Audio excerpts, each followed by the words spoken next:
Hello, everyone, and welcome to another episode of Breezeway Productions' The Breeze, where we continue our coverage of this year's Santa Barbara International Film Festival. And we have some wonderful filmmakers here today with us for their film, A Place in the Field. We have director Nicole Mejia, writer Don DiPetta, and producer Heliya. How are you guys? Good. Thank you so much for having us. Right on. Thanks for coming on the show. And my first question is, tell us a little about the film, A Place in the Field. So A Place in the Field is about a veteran named Gio Scuderi, whose best friend has committed suicide and sent him his ashes, saying, can you please go out on the road trip that we were supposed to take together? So Gio goes out on this journey and he goes across the American Southwest and encounters a bunch of different personalities along the way and finds some healing. Well, that's nice. Interesting concept, and you definitely have a lot of moving parts there. So my next question would shift over to the script. Don, you're one of the writers on the film, so tell me how you started putting this script together to make this movie's bread and butter happen. For sure, yeah.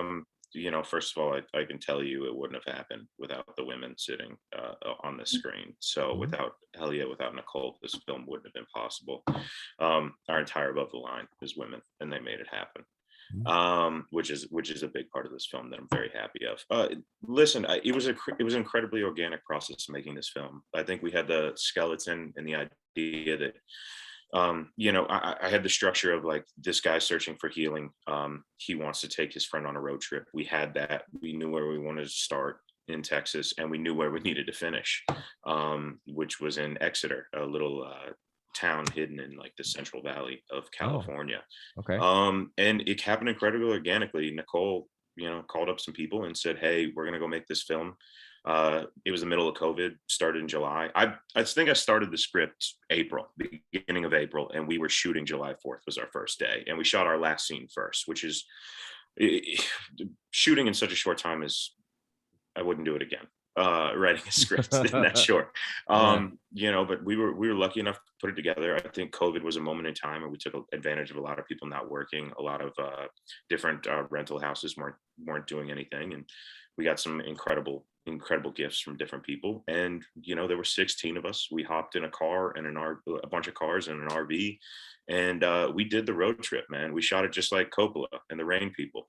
We drove across country all the way across the American Southwest, and we found things along the way. There were so many things that happened, and we were writing on the night before, Wow. with all of these treasures and these treats that we found along the way.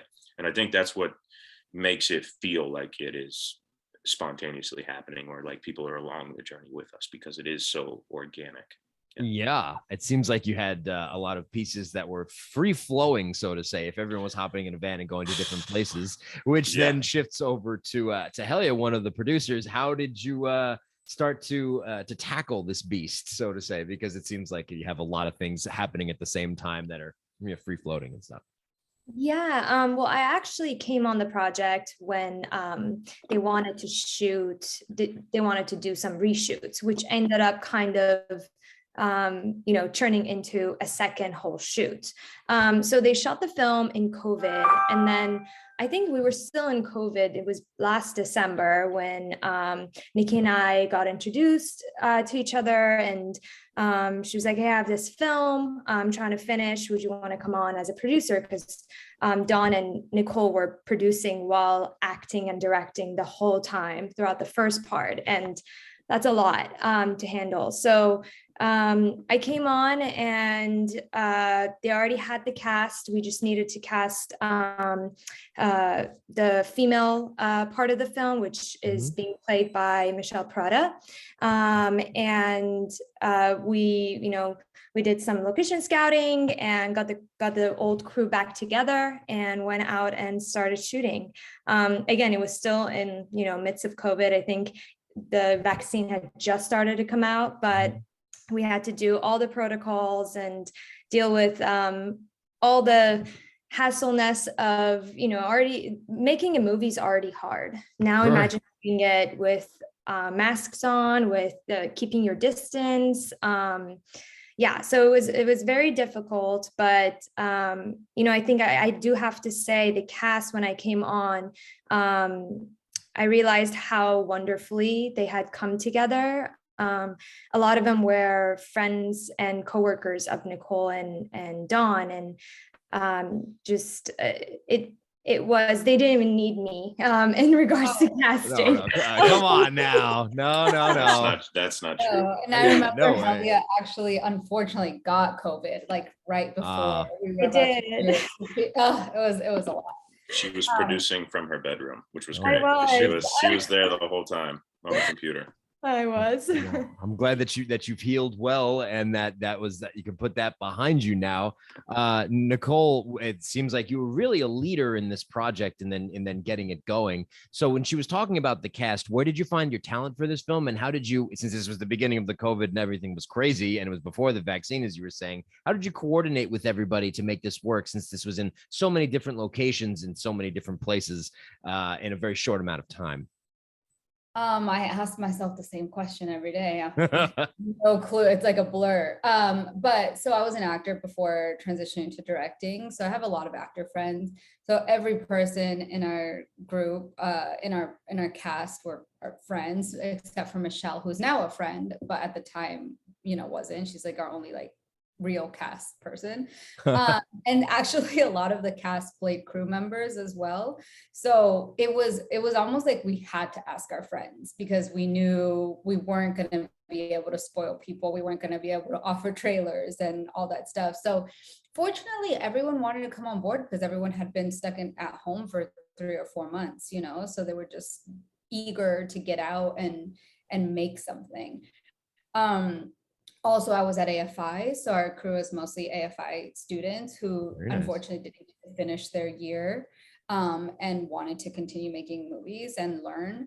So it was a great learning experience for all of us. So, that was that. And then my friend owns the ranch in New Mexico that we went to. It was closed down because of COVID. So she let us stay there. And then it was like every night looking at locations nearby, looking at Airbnbs that we could shoot at, asking the owners if they would let us film there, driving the day before with my cinematographer Kadri and just being like, hey, can we shoot here? It was day by day. It was not planned at all. Yeah. Well, it seems like you've done it. You've pulled it off, and you have your world premiere right now at the Santa Barbara International Film Festival, with many more festivals to come. In closing, where can people go to find out more about A Place in the Field? Website, Facebook, YouTube, Instagram, things like that. Instagram is our big place. It's just A Place in the Field on Instagram, and we're putting all the updates on there. And we'll have updates on festivals that we've been talking to recently. So it's really exciting stuff to come. Wonderful. In closing, is there anything you'd like to say to the Santa Barbara International Film Festival for your world premiere for this film? Anybody, whoever would like to say it. Sure. No, I mean, I think we were incredibly excited when we got the opportunity to go there. And then, seeing how people responded to the film and getting the extra screening at such a, at such a, I guess, prestigious film festival, it's really a testament to everybody involved and the work that we put in. And we're just really happy that people are responding to it and they get to see it. And this movie is, hopefully shines light on veterans and veteran suicide. It's still 22 a day. And, we want to do everything we can to get it out to the veteran community and make sure that, we're not ignoring this, especially now. It's more timely than ever. Yeah. In past years, when we've covered Santa Barbara, they also do have a big showcase of veteran affairs when it comes to the films and the subject matter that they portray and program. So I'm happy to see that continues, and that they're bringing awareness to this subject matter that veterans struggle with, and that there are films that are being made also to shine a spotlight on things that need to improve for veterans of our country. So on a somber note, I'd like to say thank you for making this film, but a hearty congratulations to all of you for stopping in to talk on The Breeze about your film, A Place in the Field. We have director Nicole Mejia, we have writer DiPetta, and we have producer Heliya Alam. So thank you so much again for coming on the show, and we hope to see you next time on The Breeze. Thank you. Thank you.